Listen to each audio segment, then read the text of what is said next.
Regresamos con Debate y Diálogo. El día de hoy nos acompañan Ricardo Martínez, especialista en recursos humanos de la consultora HRIN, y Pedro Franque, economista y coordinador nacional de Tierra y Libertad. Antes de continuar en este bloque, con este debate, esta conversación, este diálogo, vamos a presentar una breve información sobre el tema. Adelante. El próximo 18 de junio, el Consejo Nacional del Trabajo dará a conocer la evaluación sobre la remuneración mínima vital, con el objetivo de determinar si es posible realizar un aumento y, de darse, establecer en qué proporción sería, mientras que la mayoría de empresarios se muestra en contra del alza de la remuneración mínima, basados en que se reduciría el empleo y aumentaría la informalidad. Los gremios sindicales, como la Confederación General de Trabajadores del Perú, CGTP, argumentan que el sueldo mínimo no va de acuerdo con el costo de la canasta básica familiar actual, que estiman asciende a 1.500 soles. El salario mínimo peruano es considerado el segundo más bajo de Sudamérica, por encima de Bolivia, según un estudio de la Organización para la Cooperación y el Desarrollo Económico. Cabe recordar que en el año 2000 el sueldo mínimo era de 410 soles, en 2005 de 500, mientras que al final de la gestión anterior, en el 2011, la remuneración mínima se situaba en 600 nuevos soles. Bien, hemos escuchado en esta información que la canasta básica familiar actual se estima asciende a 1.500 soles, ¿verdad? De subirse, de aumentarse este sueldo mínimo en nuestro país, ¿a cuánto debería aumentarse? ¿Cuál sería el porcentaje más adecuado, el porcentaje ideal? Pedro Franque. Mira, yo quería retomar lo que decía aquí el doctor, en el sentido de, es verdad, económicamente de algún cuero, ¿no es cierto? ¿Cómo tienen que salir las correas? No, pero justamente el dato que yo les di antes es del cuero nacional, ¿no es cierto? Antes salía 30% para los trabajadores, ahora sale 21% para los trabajadores. Quiere decir que, digamos, solamente si quisiéramos restablecer la proporción que teníamos 20 años atrás, ¿no? El sueldo mínimo, el sueldo de los trabajadores en general, en realidad no el sueldo mínimo, debería aumentar pues significativamente, digamos, ¿no? Más o menos en un 40%, ¿no? Ahora, esto en parte debería ser a través del salario mínimo, en parte. Como digo, en buena parte yo creo que también tiene que salir a partir de la negociación colectiva y de pactos por rama o por empresa. ¿Por qué? Porque también es verdad efectivamente que hay muchas realidades distintas, ¿no? Una cosa es una empresa con alta productividad que puede tener muchas más posibilidades, otra cosa son empresas con baja productividad.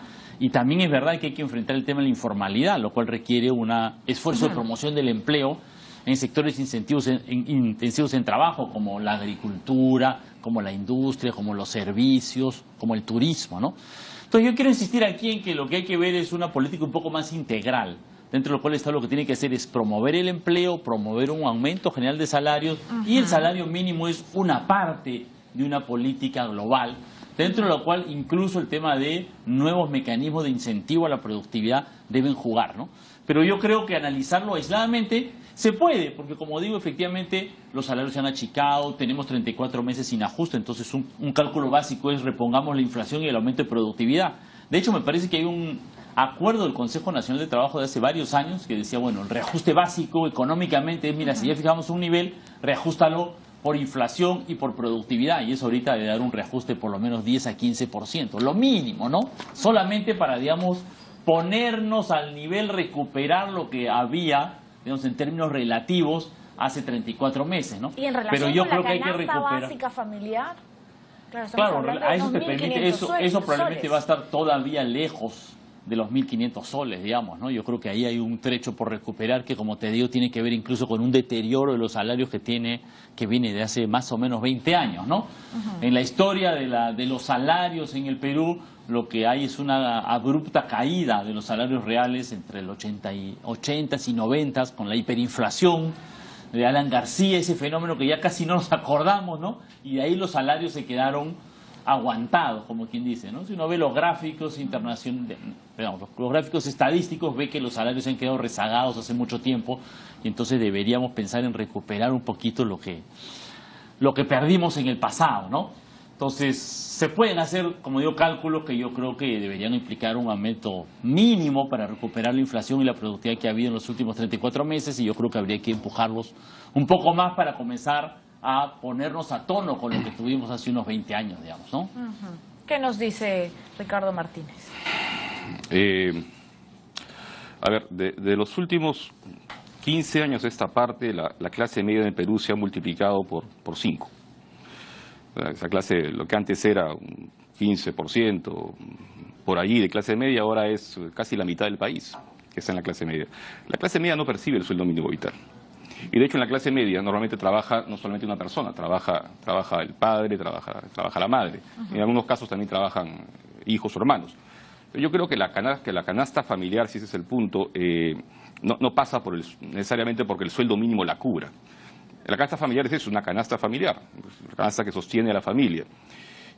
Yo más bien diría que desde una óptica de recursos humanos, el tema pasa por cómo incrementar la productividad en el país.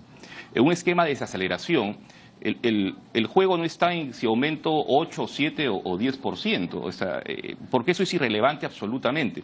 El juego está qué medidas debo tomar o puedo tomar para que la productividad del país se incremente.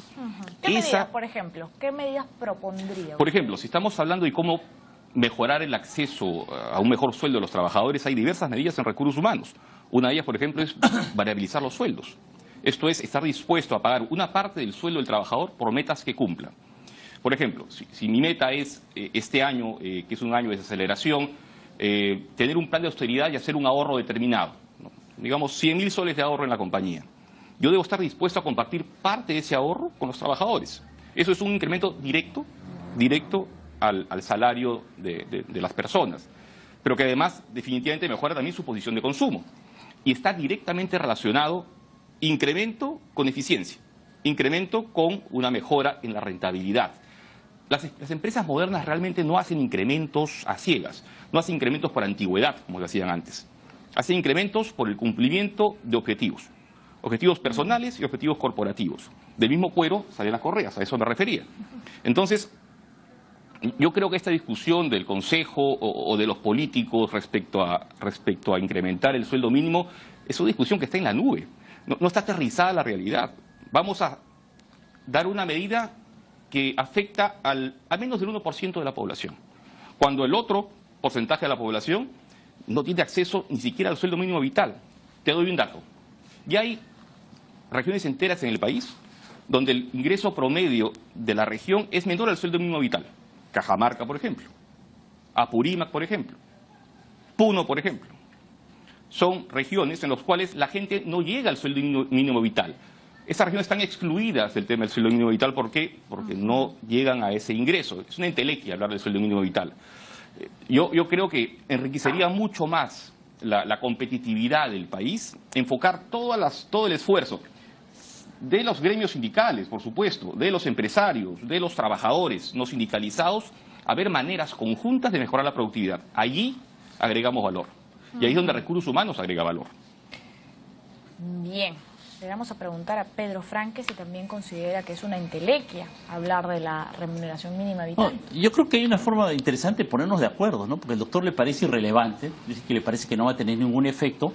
Entonces, como a mí me parece que sí va a tener un efecto, entonces podríamos ponernos de acuerdo en subir el sueldo mínimo vital, digamos, a 1.000 soles. A él no le parece que tenga ningún efecto, yo creo que van a beneficiarse 180.000 personas. Entonces, bueno, si a él no le importa, digamos, nos puede conceder fácilmente ese aumento del salario mínimo, ¿no? A mí me parece que para 180.000 personas va a ser bastante importante, digamos, ¿no es cierto? El que sea 1%, como digo, además yo creo que es más que 1%, porque no solamente se benefician los que están en el límite del salario mínimo, sino que eso yo creo que empuja la escala salarial para arriba, ¿no? Ahora, efectivamente yo quiero insistir en esto, ¿no? Uno, los salarios tienen que estar atados a la productividad, por supuesto. Ahora, como digo, han pasado 34 meses y en esos 34 meses, en primer lugar, ha aumentado los precios, ha aumentado la inflación. Entonces, lo primero que hay que hacer a los trabajadores es, por lo menos, que tengan lo mismo que tenían hace 34 meses. Cuando aumentan los precios de los productos, ¿qué sucede? Sucede al mismo tiempo dos cosas. El trabajador tiene, en términos reales, menos, ¿me explico? Tienen los mismos billetes en el bolsillo, pueden comprar menos. Entonces han perdido, ¿me explico? Por lo menos devolvámosle la capacidad de compra que tenían.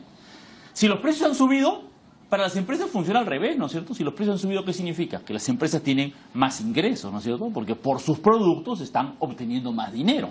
Y entonces, ese más dinero que están obteniendo, bien lo podrían compartir con sus trabajadores. Entonces, primer elemento que me parece clarísimo es el tema de inflación, ¿no? Segundo elemento que concuerdo con el doctor tiene que ver aquí con la productividad. Pero yo efectivamente creo que uno puede trabajar con la productividad hacia adelante, pero creo que habiendo pasado 34 meses también debemos pensar en la productividad hacia atrás. ¿Qué quiero decir eso? Que ya la productividad aumentó.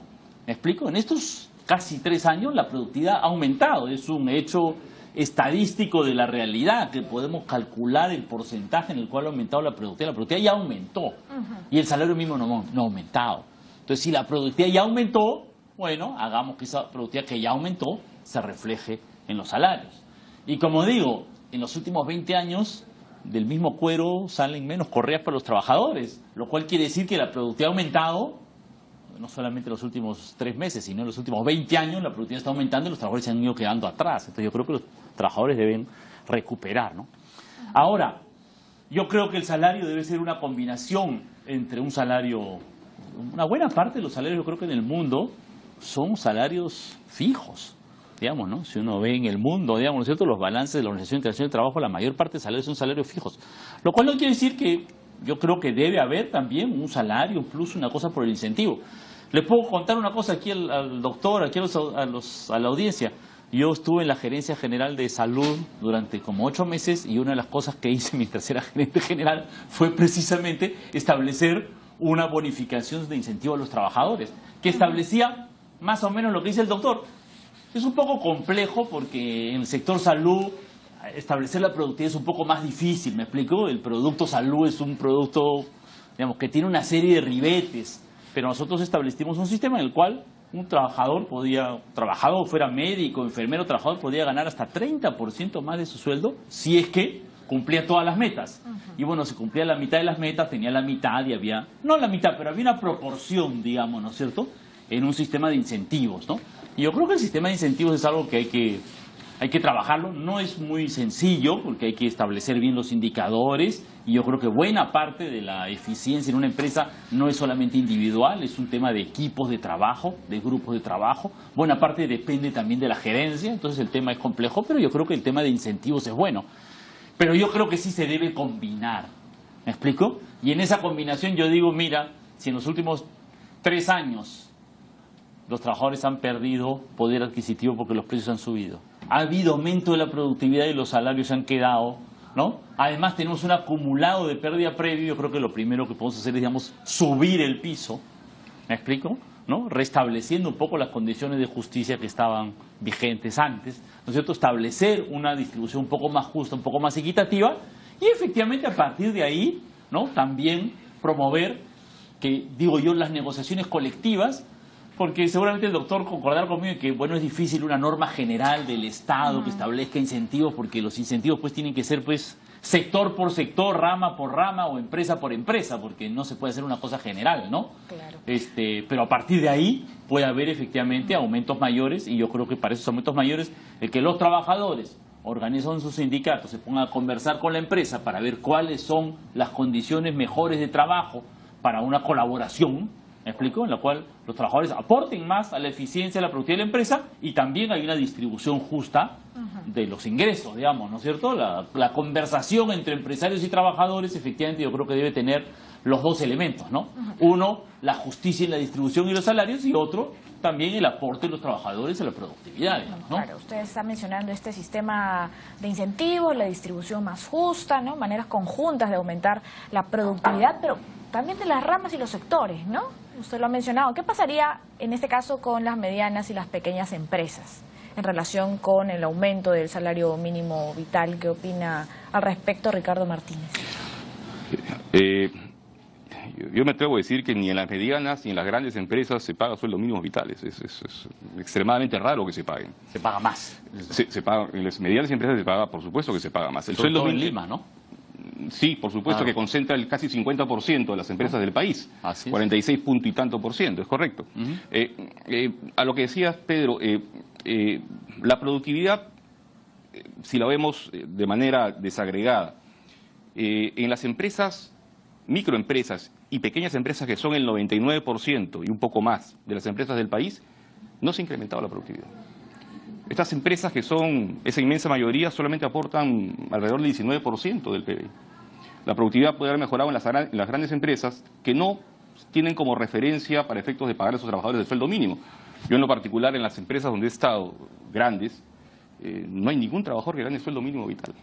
Entonces, lo que estamos haciendo realmente, otra vez repito, es legislar para aquellos pocos formales que ganan sueldo mínimo vital. Yo te diría, Violeta, que repito, más que estar discutiendo en el gobierno, en el Consejo, de cómo aumentar 8% a las empresas, es establecer sistemas que permitan variabilizar la remuneración. En el caso de las empresas pequeñas y medianas, incluso las micro, ¿por qué no?, generar otros esquemas que permitan mejorar la eficiencia y la productividad de la gente. El tema de eficiencia y productividad que has mencionado, Pedro, es un tema que está prácticamente descartado de la agenda del gobierno. Hay muy buenas intenciones, pero no se ha concretado ninguna. Si yo tengo dentro de mis planes de empresa la capacidad de mejorar a través de capacitación de calidad, buena capacitación, las habilidades de mis trabajadores, voy a tener un correlato inmediato en rentabilidad y en eficiencia. Esa es la agenda y por ahí creo que deberíamos de trabajar, no discutir si 7 o 8%, subir de 750 a 800 Listo. O 815. Es momento de hacer una breve pausa, pero regresamos con debate y diálogo. Escríbanos a nuestras redes sociales. ¿Debe aumentarse el sueldo mínimo en nuestro país? ¿Usted qué opina? Pausa, ya volvemos.